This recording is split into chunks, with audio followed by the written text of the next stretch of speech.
Hello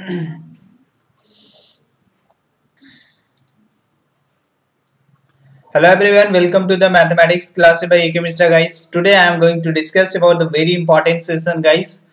So in this session I will discuss about the NCERT exercise 3.3 intro of class 12th. Chapter name is matrices, guys. And in this session I will discuss about the transpose of matrix and the symmetric and skew symmetric matrix. और इसी पे based आपका पूरा का पूरा exercise 3.3 है, जिसमें आपका सारा क्वेश्चन इसी इंट्रो पार्ट से आपका बन जाएगा, right. And we are working on the education for better tomorrow for any time, and this is the lockdown special session for all of you guys, right. And this is presented by me Ashish sir, and you can follow me on Unacademy Plus platform also, guys, and all the social media link is given in the description box, so you can follow me on all the social media like the Twitter, Facebook group. You can join also the Facebook group and the Telegram group for the notes, guys. Okay, so I'm going to start the session, and if you are new on this channel, so please subscribe this channel and don't forget to press the bell icon, right? So this session is very important for the CBSE 2021 student, guys. So in this session सबसे पहले आज के session में हम लोग discuss करेंगे transpose of matrices के बारे में, ठीक है। ओके, सो गाइस, तो सबसे पहले ट्रांसपोज ऑफ मैट्रिसेस क्या होता है। सिंपल सा अगर वर्ड में बोले तो जो भी आपका मैट्रिसेस है, अगर उसको ट्रांसपोज अगर करना है तो उसके लिए सिर्फ उसका जितना रो का एलिमेंट है उसको कॉलम में कन्वर्ट कर दो और कॉलम जो है वो आपका रो में कन्वर्ट हो जाएगा, तो उसी को हम लोग क्या बोलते हैं, ट्रांसपोज बोलते हैं, राइट। अब जैसे डिफाइन में यहाँ पे लिखा हुआ है, आप इसको लिख लेना, if A is equal to AIB be an M cross N matrix, right. तो ये आपका है M क्रॉस N मैट्रिक्स। यदि मैट्रिक्स का रो को कॉलम में अगर इंटरचेंज कर देते हैं, रो को कॉलम में और कॉलम को रो में अगर इंटरचेंज कर देते हैं, तो इससे जो ऑब्टेन्ड होता है उसी को हम लोग क्या बोलते हैं, ट्रांसपोज ऑफ A बोलते हैं। Transpose of the matrix A is denoted by this symbol, guys, A dash and AT. In other word, you can say that A equal to AIJ M cross N, and A dash is equal to क्या हो जाएगा, AJI and N cross M. For example, जैसे कि यहाँ पे क्या है, 3 5 है, ये रो में है, इसको कॉलम में कर दो, 3 5 यहाँ पे देखो आ गया। अब यहाँ पे √3 1 है, रो में है, इसको कॉलम में कन्वर्ट कर दिया √3 1, और ये जो है आपका क्या है, यहाँ पे है रो में 0 और -1/5, इसको मैंने कर दिया कॉलम में। तो इस तरीके से जो प्रोसेस जो होता है, रो को चेंज करना कॉलम में और कॉलम को रो में, तो इसी प्रोसेस को क्या बोलते हैं, interchanging of the row into the column and column into the row, and this process is known as the transposing of the matrix. And और यहाँ पे जो ऑब्टेन्ड होता है, अगर जिस मैट्रिक्स का आपने ऐसा किया उसी को हम लोग क्या बोलते हैं, उसका ट्रांसपोज बोलते हैं, ठीक है, राइट। ओके, ये आपका एग्जांपल हो गया, इस तरीके से आपको समझ में आ गया गाइस। अब हम लोग बात करते हैं properties of transpose of the matrix. अगर कोई भी मैट्रिक्स का अगर 2 बार ट्रांसपोज करते हैं तो वो वही संख्या आ जाता है। जैसे कि एग्जांपल में अगर आप इसको फर्स्ट इक्वेशन को अगर आप सेटिस्फाई करना चाहते हैं तो आप इसको देख सकते हैं। जैसे कि मैं एक एग्जांपल ले लेता हूं यहाँ पे, 1 मिनट। ओके, मान लो सपोज अगर मैं यहाँ पे एग्जांपल ले लेता हूँ कोई भी एक मैट्रिक्स का 1 2 3 4। ओके, अब यहाँ पे देखना, जब आप कोई भी मैट्रिक्स को अगर 2 बार ट्रांसपोज करते हैं तो सबसे पहले A का मैंने ले लिया 1 2 3 एंड 4। तो सबसे पहले एक बार जब ट्रांसपोज करेंगे तो क्या आ जाएगा, A का ट्रांसपोज जो है वो आपका क्या आएगा, तो ये जो रो में है इसको कॉलम में लिख देंगे, तो ये आपका आ जाएगा 1 1 2। ओके, 1 मिनट, एक वेट गाइस। तो इसका रो को कॉलम में कन्वर्ट कर देंगे, तो जब रो को कॉलम में कन्वर्ट करेंगे तो कन्वर्ट करने के बाद कितना आ जाएगा, 1 2 यहाँ पे आ जाएगा और ये आ जाएगा 3 4, राइट। ये आपका आ गया। तो ये तो एक बार ट्रांसपोज किया तब आया, फिर से वंस अगेन फिर से ट्रांसपोज करना होगा, A ट्रांसपोज का ट्रांसपोज। अब फिर से जब इसको ट्रांसपोज करेंगे तो जो कॉलम होगा, जो रो होगा वो फिर से कॉलम में आ जाएगा और कॉलम जो होगा वो रो में चला जाएगा। तो यहाँ पे 1/3 1 3 इधर था, तो इसको हम लोग चेंज करेंगे तो 3 इधर आ जाएगा। 1 3 ये रो में है, इसको कन्वर्ट कर देंगे कॉलम में। अब 2 4 है तो इसको हम लोग कॉलम में लिख देंगे 2 4। अब यहाँ पे देखो क्या ये ए के बराबर है, बिल्कुल है। तो यहाँ पे यही आपको यहाँ पे बताने का कोशिश मैंने किया कि पहला प्रॉपर्टीज ये है कि कोई भी मैट्रिक्स का अगर 2 बार ट्रांसपोज करते हैं तो वही जो पहले जो जिस मैट्रिक्स का हम लोग स्टार्टिंग में ट्रांसपोज किए थे वही मैट्रिक्स ऑब्टेन्ड हो जाता है, राइट। दूसरा, अगर कोई भी मैट्रिक्स का पहले मैंने मल्टीप्लाई किया और फिर उसके बाद उसका ट्रांसपोज निकाला तो वो जो है कि कोई स्केलर है या फिर कांस्टेंट है तो उसको अगर हम लोग कॉमन ले लेंगे तो वही उसका ट्रांसपोज के बराबर होगा, ठीक है। तो इस पे भी एग्जांपल आप ले सकते हो। अब यहाँ पे देख लो सेकंड के लिए एग्जांपल। सेकंड के लिए मान लो कि कोई एक मैट्रिक्स था, यही a इक्वल टू कितना था 1 2 3 4 1 2 3 4। इसको मैंने मान लो कि यहाँ पे कोई एक कांस्टेंट से मल्टीप्लाई कर दिया 5 से। तो 5 से जब मैं इसको मल्टीप्लाई करूंगा तो मल्टीप्लाई करने के बाद ये 5, ये कितना आ जाएगा 10, ये आ जाएगा 15 और ये आ जाएगा 20, राइट। अब ये तो आ गया 5 है। अब इसका ट्रांसपोज करेंगे, इसका होल ट्रांसपोज। तो जब इसका 5a का ट्रांसपोज मैंने निकाला तो ये कितना आ जाएगा, ये जो है आपका टर्म ये ट्रांसपोज करने के बाद कितना आएगा, यहाँ पे देख लो। ये जो है ट्रांसपोज करोगे तो 5 10 यहाँ पे आ जाएगा और 15 20 यहाँ पे आ जाएगा। मतलब 5 15 रो में था और कॉलम में था तो इसको रो में लिख दिए, ठीक है। अब इस तरीके से आ गया आपका, ये आ गया। अब यहाँ पे ये देखना है, अब इसमें से जो है a का ट्रांसपोज अगर हम लोग करते हैं तो a का ट्रांसपोज हमको प्रूव करना है। 5a का ट्रांसपोज जो होना चाहिए वो किसके बराबर होना चाहिए, 5a का होल ट्रांसपोज 5 इंटू a के ट्रांसपोज के बराबर होना चाहिए। अब a का ट्रांसपोज अगर निकालेंगे तो यहाँ पे कितना आ जाएगा 1 2 3 4, ओके, राइट। अब इसमें 5 से मल्टीप्लाई कर दो, तो 5 से मल्टीप्लाई किए तो कितना आ गया, ये भी मल्टीप्लाई हो जाएगा तो वही सेम चीज आ जाएगा। तो यहाँ पे बिल्कुल बोल सकते हो कि ये आपका इसको सेटिस्फाई कर रहा है, बराबर है। तो 5 1 जा 5, यहाँ पे अगर आप इसका निकालोगे तो आ जाएगा 5, फिर यहाँ पे आ जाएगा आपका 15, फिर यहाँ पे 10 और यहाँ पे 20। तो देखो क्या ये टर्म और ये टर्म आपस में बराबर है, तो बिल्कुल आपका ये सेकंड वाला भी सेटिस्फाई हो रहा है, ठीक है। उसी तरीके से थर्ड वाला भी आप चेक कर सकते हो। तो थर्ड प्रॉपर्टीज भी आप चेक कर लेना। कोई भी दो अगर मैट्रिक्स है उसको जोड़े फिर ट्रांसपोज किए और दोनों को पहले ट्रांसपोज करके फिर जोड़े तो दोनों आपस में बराबर होता है। अगर दो मैट्रिक्स का प्रोडक्ट का ट्रांसपोज होल ट्रांसपोज पहले प्रोडक्ट किए फिर मल्टी ट्रांसपोज निकाले तो ये हमेशा जो होता है उल्टा हो जाता है। जैसे ए बी का ट्रांसपोज आपने किया, ए बी को मल्टीप्लाई किया, ठीक है, ओके, और इसका ट्रांसपोज निकाल दिया तो ये आपका ए का ट्रांसपोज और बी के ट्रांसपोज के बराबर नहीं होगा, ये आपका उल्टा हो जाएगा। मतलब जो सेकंड वाला जो आप एलिमेंट का प्रोडक्ट निकाले हैं वहां पे दो मैट्रिक्स का प्रोडक्ट निकाले तो जो सेकंड मैट्रिक्स था जो वहां पे लास्ट में जो सेकंड में मल्टीप्लाई आप किए होंगे तो वहां पे जो है उसका पहले मैट्रिसेस उसका ट्रांसपोज और फिर उसके बाद ए का ट्रांसपोज करके निकालोगे तो फिर वहां पे आ जाएगा। आप इसको भी चेक करके देख सकते हो, राइट, ओके। तो ये था कुछ इंपॉर्टेंट जो था properties of the transpose of matrix. अब हम लोग मोस्ट इंपॉर्टेंट यहाँ पे देखने वाले हैं symmetric and skew symmetric matrices, जो कि आपके एग्जाम के पॉइंट ऑफ व्यू से बहुत ही इंपॉर्टेंट है। ये सारा कॉन्सेप्ट आपका IIT JEE में भी आता है गाइस। तो IIT JEE से भी आपके लिए IIT JEE का अगर आप तैयारी कर रहे हैं मेन से एडवांस का तो उसके लिए भी ये आपके लिए बहुत ही इंपॉर्टेंट है। और 2021 के लिए जो है वो बहुत ही जल्द यहाँ पे जो है वो क्लासेस स्टार्ट हो रहा है गाइस। बिल्कुल आप हमारे साथ जुड़कर बहुत अच्छे से पढ़ाई कर सकते हो। अब यहाँ पे बात करेंगे तो डेफिनेशन 4 में ये है कि कोई भी स्क्वायर मैट्रिक्स, हमेशा ध्यान देना कि सिमेट्रिक या स्क्यू सिमेट्रिक हमेशा हम लोग स्क्वायर मैट्रिक्स को बोलते हैं। तो square matrix A is equal to AIAJ is said to be the symmetric. Symmetric कब होगा, जब उसका ट्रांसपोज उसी के बराबर होगा। कोई भी संख्या है उसका ट्रांसपोज मैंने निकाला और उसी के बराबर आ गया तो AIJ AJI के बराबर है, जिसमें कोई भी वैल्यू अगर आप रखो I और J का तो सारा आपका इक्वल आ रहा है। तो उस कंडीशन में हम लोग उसको क्या बोलेंगे, हम लोग उसको बोलेंगे कि वो सिमेट्रिक है, अदरवाइज वो आपका सिमेट्रिक नहीं होगा, ठीक है, राइट, ओके। जैसे कि आप यहाँ पे एक एग्जाम्पल है, आप अगर A का ये टर्म है, अब इसी का ट्रांसपोज अगर मैं निकालू, ठीक है, इसका रो ये है, तो इसको रो के सारे एलिमेंट को हम लोग कॉलम में कन्वर्ट करेंगे।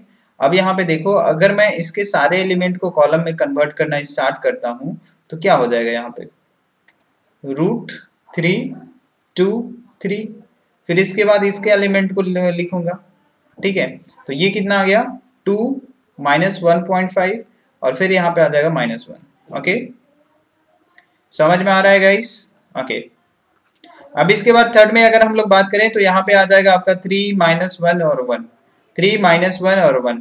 तो यहाँ पे देखो क्या, यहाँ पे जो A का ट्रांसपोज है और वो पहले वाले मैट्रिक्स के इक्वल आ रहा है, बिल्कुल आ रहा है। तो यहाँ पे इसको बोल सकते हो कि बिल्कुल ये जो मैट्रिक्स दिया हुआ है ये आपका ये आपका सिमेट्रिक मैट्रिक्स है, not skew symmetric, sorry guys.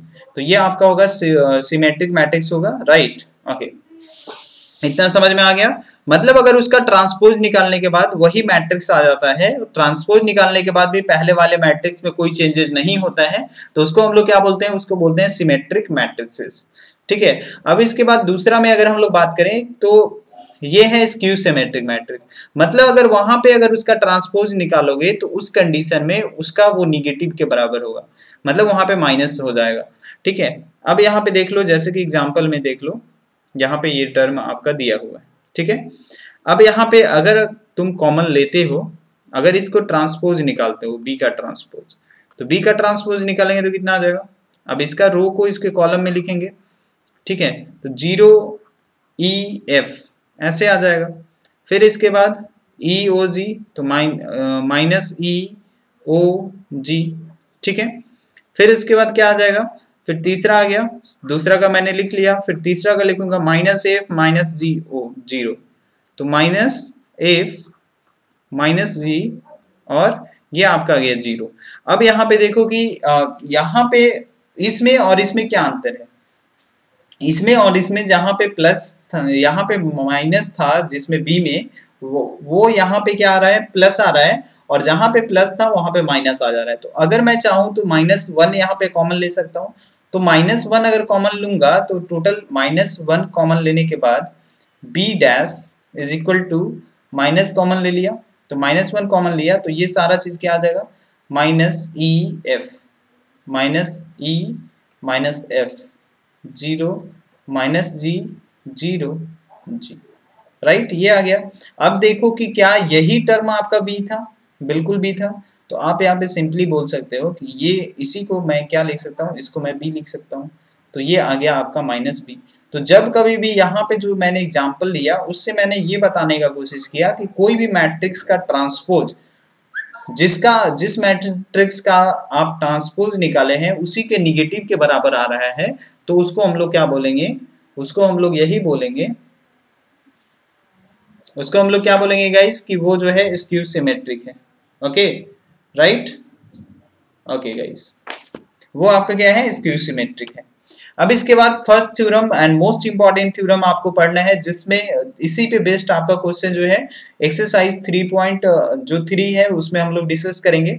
इसमें ये है कि थ्योरम 1 में कि कोई भी स्क्वायर मैट्रिक्स जो है, राइट, कोई भी स्क्वायर मैट्रिसेस जो है वो आपका A प्लस A डैश जो है वो स्क्यू सिमेट्रिक होता है, और A माइनस A डैश जो होगा वो A plus A dash symmetric matrices होता है, और A माइनस A डैश जो होता है वो स्क्यू सिमेट्रिक होता है।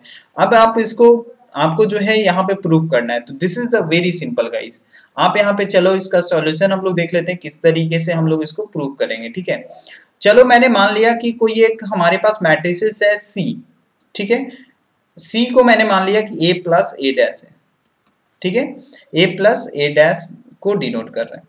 अगर मैं C का डैश निकालूं, क्योंकि सिमेट्रिक आपको पता है कि उसका डैश उसी के बराबर आ जाता है, अगर मैं इसका C का डैश निकाल ले रहा हूं, आपको यहाँ पे कर लेना है, let C equal to A plus A dash, C dash तो A प्लस A डैश का whole dash, right, A plus A dash का होल डैश।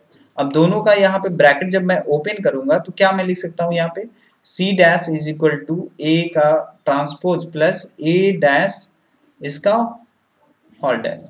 और हम लोग जानते हैं कि कोई भी अगर मैट्रिसेस का 2 बार अगर हम लोग ट्रांसपोज करते हैं तो वो कंप्लीट आ जाता है। तो यहाँ पे कितना आया, वही टर्म आ गया। तो क्या मैं सी डैश जो है वो किसके बराबर आ गया, सी के बराबर आ गया।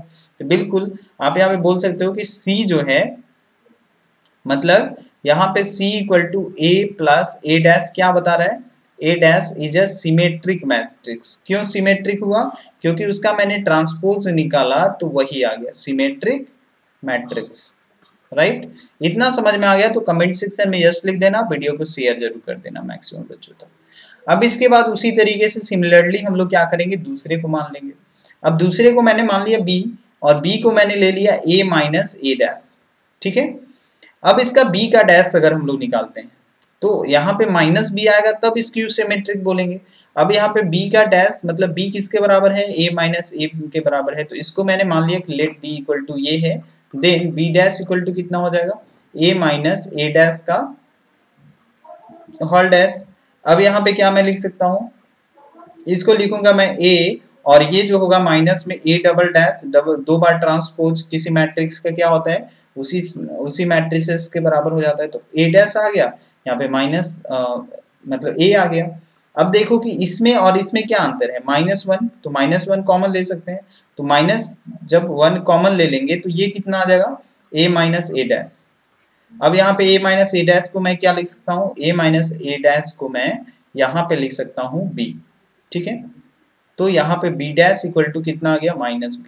अब यहाँ पे ये क्या होता है, तो आप यहाँ पे डायरेक्टली बोल सकते हो कि b equal to a minus A dash क्या है, a dash is a skew symmetric matrix, right, ठीक है, skew symmetric matrix, symmetric matrix. तो यही था, आपको प्रूव करना था। तो यही आपको कोई भी स्क्वायर मैट्रिक्स अगर ये है तो वो उस मैट्रिक्स का उसके ट्रांसपोज के साथ अगर जोड़ देंगे तो वो सिमेट्रिक हो जाएगा। अगर उसी के ट्रांसपोज के साथ अगर सब्ट्रैक्ट कर देते हैं तो वो स्क्यू सिमेट्रिक मैट्रिक्स बन जाता है, ठीक है।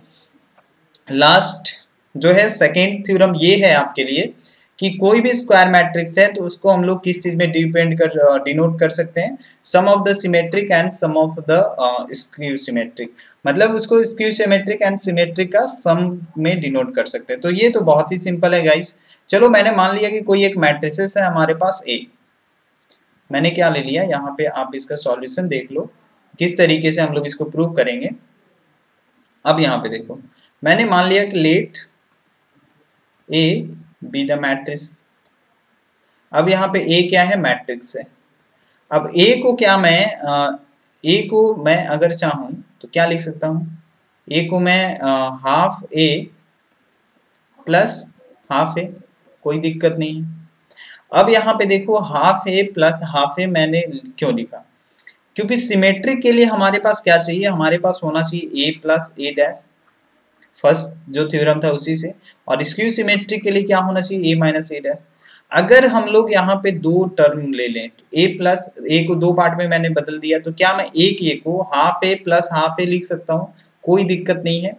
दूसरा मैंने क्या किया कि एक हाफ ए जोड़ा, ए डैश को जोड़ दिया, और एक हाफ ए डैश को माइनस भी कर सकता हूँ, राइट, क्योंकि कोई अंतर नहीं पड़ेगा, ठीक है, क्योंकि इसको कैंसिल करेंगे तो वही आ जाएगा। अब यहाँ पे तुम इसको ले लो a इक्वल टू, क्या मैं इसको लिख सकता हूँ, अब यहाँ पे एक को प्लस के साथ, एक इसके साथ, और एक ये दोनों को एक साथ ले लो, तो यहाँ पे हाफ a प्लस हाफ कितना आ जाएगा, हाफ ए डैश। दूसरा में आएगा half a minus half A dash, दोनों में से हाफ कॉमन ले लो, तो a इक्वल टू कितना आ जाएगा, हाफ कॉमन लेने के बाद यहाँ पे आ जाएगा a प्लस ए डैश, और अगर यहाँ पे हाफ कॉमन ले लोगे तो यहाँ पे आ जाएगा तुम्हारा a minus A dash, right. इतना समझ में आ गया, इतना समझ में आ गया तो please right yes in the chat box guys, okay. अब यहाँ पे हमको पता है कि ये क्या होता है, ये आपका सिमेट्रिक होता है, ये आपका सिमेट्रिक के बारे में बताता है, और ये हमेशा क्या होता है, स्क्यू सिमेट्रिक होता है, स्क्यू सिमेट्रिक होता है। अब क्या इससे, जैसे एक थ्योरम हमने पढ़ा था अभी कि के ए का होल डैश जो होता है वो किसके बराबर होता है, के डैश का बराबर होता है, तो इसका मतलब इसका प्रोडक्ट का कोई लेना देना इससे नहीं है, जो वैल्यू है वही आ जाएगा। तो इसके अकॉर्डिंग आप इसको बोल सकते हो कि -1/2a जो है वो उसका प्रोडक्ट है। तो ये तो इसके मैट्रिक्स के अकॉर्डिंग होता है। तो यहाँ पे -1 ये जो है टोटल टर्म, ये टोटल टर्म आपका क्या हो गया 1/2 a प्लस a डैश जो है वो सिमेट्रिक हो गया, और 1/2 a माइनस a डैश जो है वो स्क्यू सिमेट्रिक हो गया। तो इसके अकॉर्डिंग हम लोग बोल सकते हैं कि कोई भी स्क्वायर मैट्रिक्स जो है उसको हम लोग एक्सप्रेस कर सकते हैं sum of symmetric and skew symmetrics guys, right. तो कल के सेशन में हम लोग डिस्कस करेंगे एक्सरसाइज 3.3 का सारा क्वेश्चन। उसमें क्वेश्चन की बात करें तो क्वेश्चन 12 क्वेश्चन है जो कि हम लोग डिस्कस करेंगे बहुत ही अच्छे तरीके से। तो कल के सेशन को ज्वाइन करना नहीं भूलेंगे, और अगर चैनल पे नए हैं, अगर वीडियो अच्छा लगा तो वीडियो को लाइक जरूर करिएगा। अगर आपको लगता है कि ये वीडियो किसी और के काम आ सकता है, बिल्कुल आप इस वीडियो को शेयर करिए। और अगर अभी तक अगर आप लोगों ने चैनल को सब्सक्राइब नहीं किया तो please subscribe this channel and don't forget to press the bell icon for the upcoming session guys. And मिलते हैं नेक्स्ट क्लास में इसी जोश इसी उमंग के साथ। Bye bye, take care, best of luck, thank you guys.